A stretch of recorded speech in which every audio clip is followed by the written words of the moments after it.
मैं आप सभी को अपील करता हूं कि आप अपने अपने राज्यों में गाय का कत्ल बढ़ाने के लिए अगर कुछ कर सकें तो जरूर करें। ये नेहरू जी की चिट्ठी है और ये भी रिकॉर्ड में है। अब नेहरू जी का कौन सा स्वरूप सही था और कौन सा गलत, ये अभी फैसला करने का समय मैं मानता हूं कि आ गया है। जब वो गांधी जी के साथ मंच पे खड़े होकर भाषण करते हैं तो कहते हैं, मैं कत्ल खाने के सामने से गुजरता हूं तो आत्मा चीत्कार करती है और मैं चाहता हूं कि सारे कत्ल खाने बंद हो।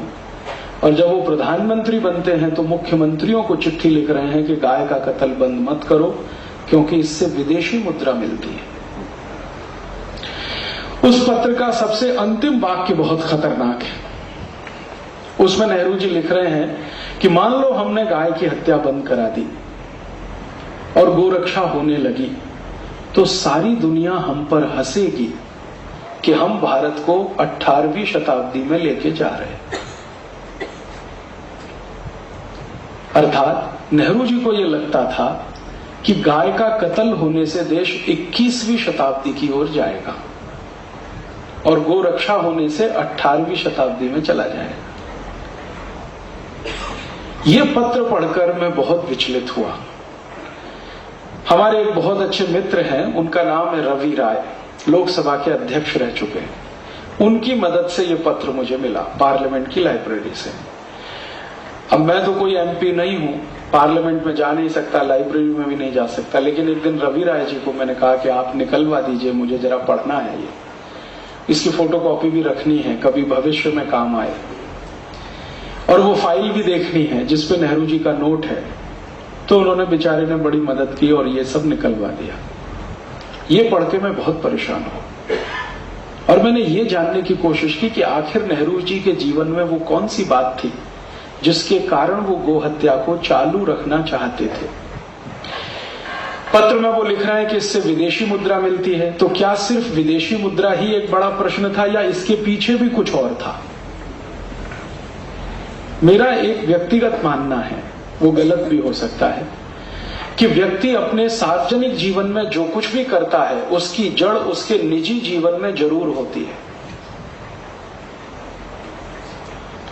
वो भारत का प्रधानमंत्री हो, राष्ट्रपति हो, देश के किसी संवैधानिक पद पर बैठा हुआ हो, या कोई संत हो, महंत हो, साधु हो, प्रोफेसर हो, इंजीनियर हो, डॉक्टर हो, या साधारण किसान हो, मजदूर हो, कोई भी व्यक्ति हो, अगर वो सार्वजनिक जीवन में कुछ कर रहा है तो उसकी जड़ें उसके निजी जीवन में जरूर होती हैं।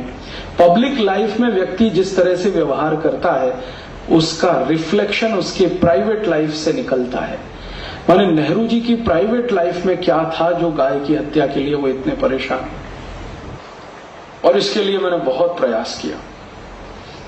उनके निजी जीवन के बारे में, प्राइवेट लाइफ के बारे में बहुत दस्तावेज मैंने इकट्ठे किए, कम से कम 500 से ज्यादा अभी मेरे पास है।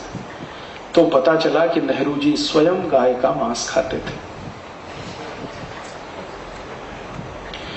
इसके पहले मुझे इतना तो मालूम था कि नेहरू जी शराब पीते हैं, और यह भी मालूम था कि चेन स्मोकर हैं, दिन में 60 से 70 सिगरेट पीते हैं। और भी बहुत कुछ मालूम था उनके चरित्र के बारे में, लेकिन ये पहली बार पता चला कि वो गाय का मांस भी खाते हैं।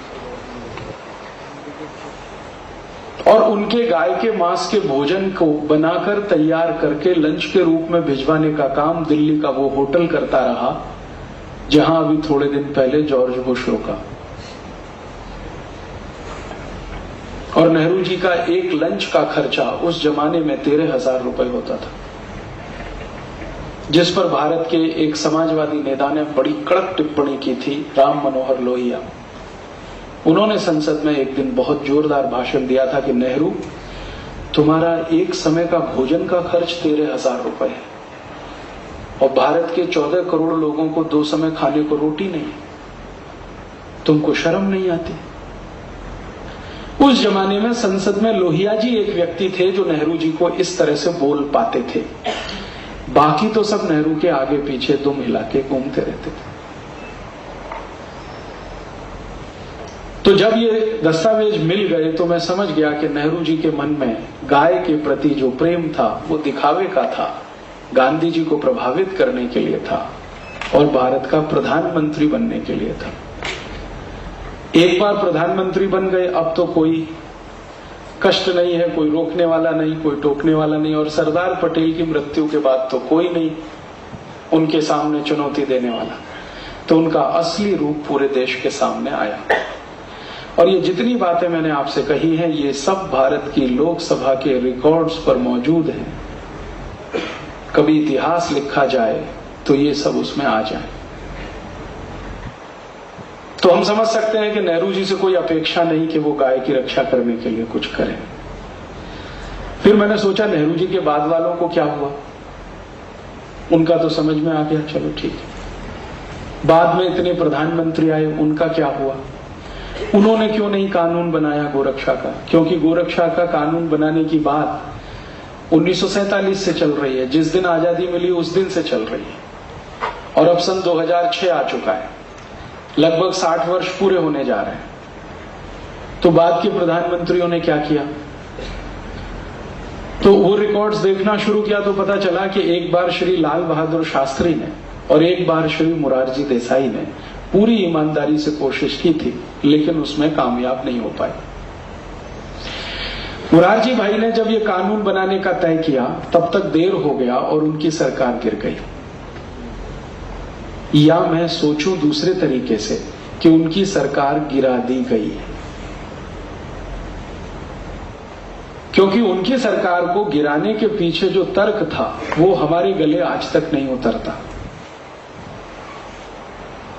गंभीर कारण कुछ और था, और उसमें से एक गंभीर कारण है जो बिल्कुल स्पष्ट दिखता है। मोरारजी देसाई की सरकार ने एक बहुत क्रांतिकारी काम किया था। अमेरिका की सबसे ताकतवर कंपनी कोका कोला को हिंदुस्तान से भगा दिया था, और वो भी इतने अपमानजनक तरीके से भगाया था कोका कोला को, नोटिस दे दिया कोका कोला को। मोरारजी देसाई के मंत्रिमंडल में उद्योग मंत्री हुआ करते थे जॉर्ज फर्नांडिस, उन्होंने नोटिस दे दिया कि देखो 3 दिन में भारत छोड़ दो, नहीं तो आपकी सारी संपत्ति को हम राष्ट्रीय संपत्ति घोषित कर देंगे। और ये सिर्फ कोका कोला के लिए ही नहीं था।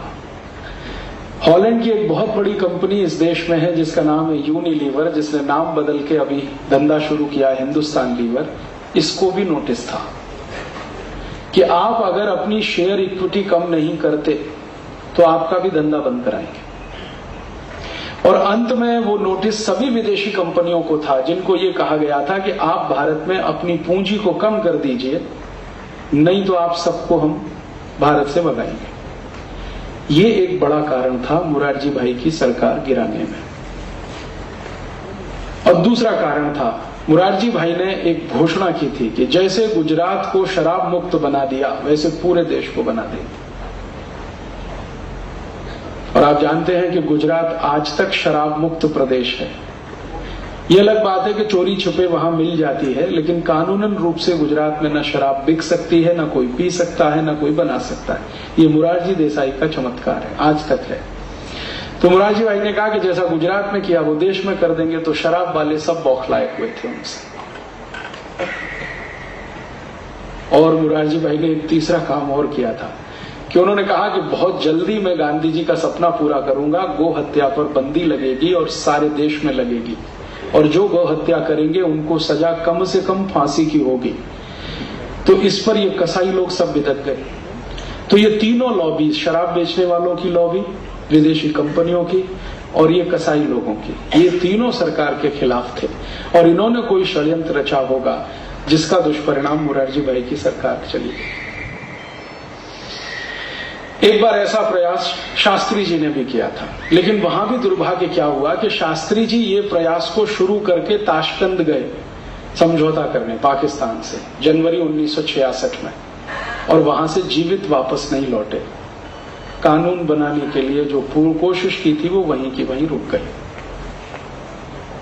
उसके बाद इस देश में आखिरी कोई प्रधानमंत्री था जिसने गोरक्षा का कानून बनाने का प्रयास किया, वो थे श्री अटल बिहारी वाजपेयी, जिन्होंने सवेरे सवेरे लोकसभा में एक विधेयक लाया और शाम को उसे वापस ले लिया।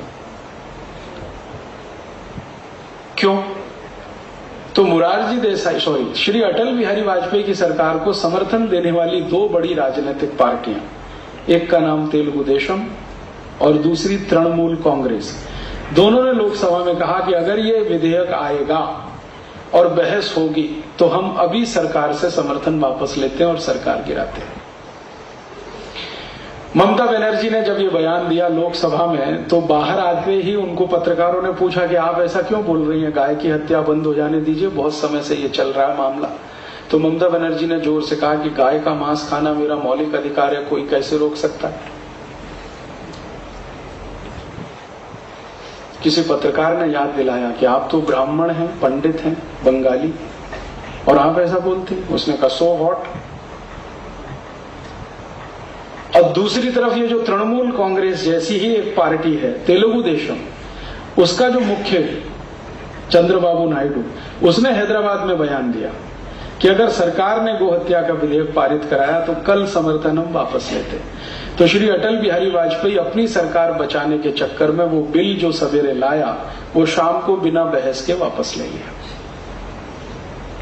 सरकार बचाना उस समय उनके लिए मुख्य था, गोहत्या रुकवाना मुख्य नहीं बना। मैंने अटल जी को उस समय एक चिट्ठी लिखी थी कि काश आपने सरकार गिर जाने दी होती इस मुद्दे पर, तो गारंटी की बात थी कि अगली बार आप 2/3 मेजोरिटी से इस देश में चुनकर आते।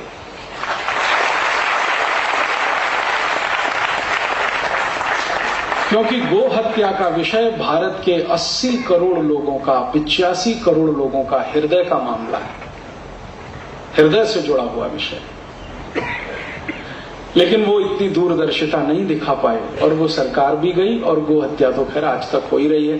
तो ये आजादी के बाद की कहानी है। इतनी बार कोशिश हुई लेकिन संसद में आज तक कानून नहीं बना।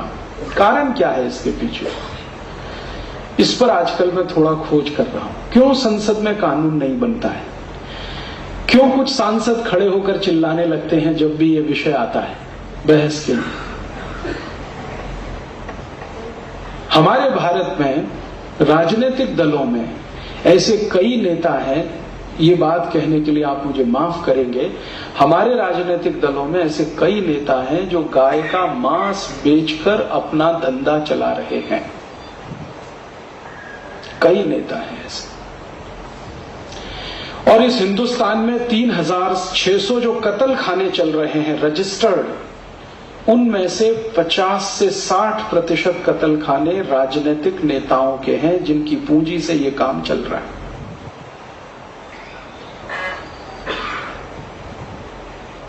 तो जब भी गोहत्या का विषय आता है संसद में, चिल्ला के खड़े हो जाते हैं, कहते हैं गोहत्या रुकनी नहीं चाहिए, और उसके विचित्र विचित्र तर्क देते हैं, कुतर्क करते हैं।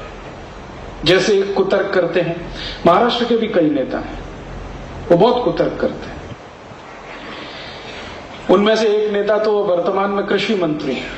उन्होंने एक बार कुतर्क किया कि गाय की हत्या अगर हमने रोक दी तो गाय की संख्या इतनी बढ़ जाएगी, उनको रखेंगे कहां? ये बयान श्री शरद पवार ने दिया और मुंबई में दिया, प्रेस कॉन्फ्रेंस में। सौभाग्य की बात थी कि वो दिन मैं मुंबई में था जिस दिन उनका ये प्रेस कॉन्फ्रेंस में स्टेटमेंट आया। अगले दिन वो बयान की कॉपी लेके मैं चला गया मिलने उनसे। मैंने कहा कि आपने ये कहा है कि अगर गाय को हमने बचा लिया तो इनकी संख्या इतनी बढ़ जाएगी, इनको रखेंगे कहां? आप क्यों परेशान हैं? आपके घर में रखने नहीं आ रहे हैं हम, इतना तो पक्का है। और अगर आपकी बुद्धि इतना ही काम करती है कि गाय को बचाने से उसकी संख्या बढ़ जाएगी, तो यही तर्क मनुष्यों पे भी लागू हो जाता है। सीधे सीधे से लागू होता है कि मनुष्यों को क्यों बचाया जाए, इनकी संख्या बढ़ जाएगी। तो इसका माने मनुष्यों की संख्या कम करने के लिए कत्ल करवाइए इनका। तो उन्होंने दूसरी बात कही, चारा कहां से लाएंगे? चारा कहां से लाएंगे? तो मैंने कहा भगवान ने इस देश में व्यवस्था ऐसी की है, आप क्यों परेशान हैं उसके लिए? भगवान की व्यवस्था में आप क्यों दखलंदाजी कर रहे हैं? भगवान ने इस देश में जितनी भी फसल दी है, जितनी भी फसलों के बीज हमारे पास हैं, 1400 किस्म की फसलें भारत में होती हैं, पीक, गेहूं, चावल, जवारी, तुअर, उड़द, मूंग आदि आदि। हर एक फसल के 3 हिस्से हैं, हर एक पीक के 3 हिस्से हैं, हर एक पौधे के 3 हिस्से हैं। ऊपर का एक हिस्सा है वो मनुष्यों के लिए है, पक्षियों के लिए है, बीच का हिस्सा है वो सब पशुओं के लिए है, और अंत का जो जड़ वाला हिस्सा है वो धरती माता के लिए है। प्रकृति की बनाई हुई व्यवस्था है, इसमें आप क्यों परेशान है कि चारा कहां से आएगा? हिंदुस्तान में 77 कोटि किसान खेती करते हैं और 77 कोटि किसान में लगभग 7 कोटि किसान जवारी पैदा करते हैं। जवारी का बहुत थोड़ा सा हिस्सा मनुष्य के काम आता है। जवारी का पूरा पेड़ अगर आप गिने तो उसका मुश्किल से 10% हिस्सा जो ऊपर का होता है वो मनुष्य के काम का है। बाकी का 70 से 75% हिस्सा वो गाय के काम का है, भैंस के काम का है, पशु के काम का है। तो चारे की कमी कहां से आई? गेहूं की फसल देख लो, गेहूं की फसल का मुश्किल से 10% हिस्सा मनुष्य के काम का है, बाकी 70-80% गाय के भैंस के काम का है। तो चारे की समस्या कहां से आई? गेहूं पैदा हो रहा है, जवारी पैदा हो रही। चावल की फसल का बहुत छोटा सा हिस्सा मनुष्य के काम का है, बाकी जानवरों के काम का है। तो चारे की कहां कमी है इस देश में? आप क्यों परेशान हैं? फिर उनका तीसरा कुतर्क, गाय बूढ़ी हो जाती है तो क्यों पालना? तो मैंने कहा आई भी बूढ़ी हो जाती है, उसको क्यों पालना? कहते आई अलग है, गाय अलग है। मैंने कहा मेरे लिए तो आई और गाय दोनों एक ही जैसी, क्योंकि बचपन से मैंने यही सुना है, गाय हमारी माता है, देश धर्म का नाता है। तो मेरे लिए तो आई और गाय दोनों शरीक ही है। तो गाय बूढ़ी हो गई इसलिए कत्ल होनी चाहिए, तो आई भी बूढ़ी हो गई इसलिए कत्ल होनी चाहिए। फिर आखिरी कुतर्क कि दूध नहीं देती है, फोगट में क्यों खिलाने का उसको? तो मैंने कहा दूध तो आई भी नहीं देती है थोड़े दिन के बाद। हमारी आई हमको जास्ती से जास्ती 1 साल दूध पिलाती है और ये गौ माता तो जीवन पर्यंत दूध पिलाती है। इसका स्थान तो आई से भी ऊंचा है। तो उसके बाद उन्होंने कहा आपसे बात करना बेकार है। मैंने कहा मुझे भी आपसे बात करना बेकार लगता है। जो आदमी को इतना नहीं समझता कि गाय को भारत में घासचारे की कमी नहीं है और गाय बूढ़ी हो गई तो बेच देनी चाहिए, कत्ल हो जाना चाहिए, ये तो बहुत खतरनाक मान सकता है। इससे अच्छे तो अंग्रेज थे, क्योंकि वो खुलकर कहते थे कि हम तो गाय काटते हैं हमारे भोजन के लिए। ये तो काले अंग्रेज उनसे ज्यादा खतरनाक है,